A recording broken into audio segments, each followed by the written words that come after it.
ماں باپ مر جائیں تو تم نے یہ 5 کام کرنے ہیں اپنے ماں باپ کے مرنے کے بعد۔ اب ہر بندہ اپنا محاسبہ کر لے، جس کی ماں کا انتقال ہو گیا یا جس کے ابا جی کا انتقال ہو گیا، وہ یہ کام کرتا ہے یا نہیں کرتا؟ اگر نہیں کرتا تو خدا را آج سے اپنی روٹین بنا لیں، یہ 5 کام کرنے ہیں۔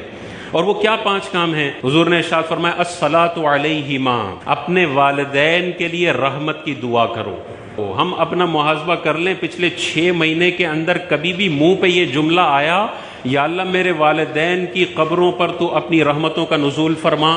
اگر آیا ہے تو آپ اس حدیث پر عمل کرنے والے ہیں، اور اگر نہیں آیا تو آپ کا شمار ان اولادوں میں ہوتا ہے جو بڑی احسان فراموش اولاد ہے۔ یہی ماں باپ تھے جنہوں نے پیمپر تبدیل کیے تھے، 25 سال تک ڈھگا کیا تھا، شادیاں کروائی تھی، کاروبار سیٹ کر کے تمہیں ٹرانسفر کیا تھا۔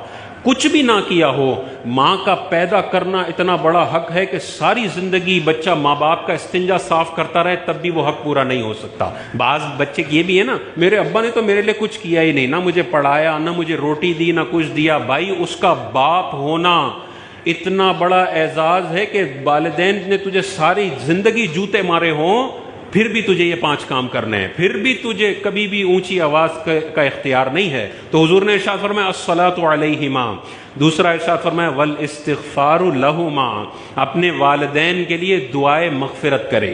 تو دعائے رحمت کرنی ہے، یا اللہ میرے والدین کی قبر پر رحمتوں کا نزول فرما، یا اللہ میرے والدین کے صغیرہ کبیرہ گناہوں کو تو معاف فرما۔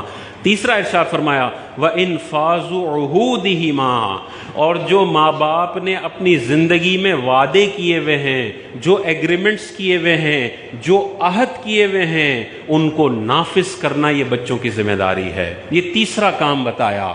ابا جی نے 90 ڈیز پیمنٹ ٹرم پہ کاروبار کیا ہوا ہے اور 20 دن میں مر گئے، یہ ابا نے عہد کیا ہوا ہے، پورا کرنا بچوں کی ذمہ داری ہے۔ ابا جی نے اپنے ٹریڈ پیبلز کے قرضے دینے ہیں، یہ ابا جی نے عہد کیا ہوا ہے، ان کے ساتھ ایگریمنٹ کیا ہوا ہے، یہ پورا کرنا لازم ہے۔ چوتھا ارشاد فرمایا وَإِكْرَامُ صَدِيقِهِمَا، اور ان دونوں کے دوستوں کی عزت کرنا۔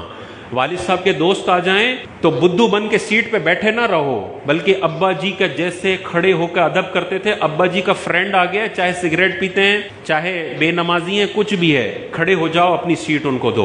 یہ عزت کرنے کا حکم ہے ابا جی کے دوستوں کی۔ تو ابا جی کے دوستوں کی عزت کرنے کا حکم ہے، تو ابا جی کے بھائی کی کتنی عزت کرنی ہے، ابا جی کے ابا جی کی کتنی عزت کرنی ہے، ابا جی کی بہنوں کی کتنی عزت کرنی ہے۔ اور 5واں یہی ارشاد فرمایا وَصِلَةُ الرَّحِمِ، اور ان رشتہ داروں کے ساتھ صلہ رحمی کرے جو اس کے ماں باپ کی وجہ سے اس کے رشتہ دار بنے ہیں۔ ماں باپ نہ ہوتے تو یہ رشتہ دار نہ ہوتے، تو اس میں چچا بھی آ گئے، پپو بھی آ گئے، خالہ بھی آ گئے، ماموں بھی آ گئے۔ ابا جی کا انتقال ہوا تو یہ نہیں ہے کہ بس چچا کو اب ان کے حال پہ چھوڑ دیا، پھپھو کو ان کے حال پہ چھوڑ دیا کہ اب یہ جانے، ابا جی جانے، ابا جی تو چلے گئے، ہمارا تو ان کے ساتھ کوئی خاص تعلق نہیں ہے۔ نہیں، میں نے اپنے رشتہ داروں سے رشتہ جوڑ کے رکھنا ہے۔ انگریزوں کا یہ کلچر ہے کہ انٹی کو آئے ہوئے 3 سال ہو گئے، انکل کو آئے ہوئے 5 سال ہو گئے، کبھی فون پہ بھی رابطہ نہیں ہوتا۔ ان کے تو انٹی انکل کا پتہ بھی نہیں ہوتا نا، بعض اوقات ابا کا ہی پتہ نہیں ہوتا۔ اسلامی کلچر ہے جو آپ کو کہتا ہے جڑ کے رہو، چچا سے بھی جڑو، خالہ سے بھی جڑو، ماموں سے بھی جڑو، پھپھو سے بھی جڑو،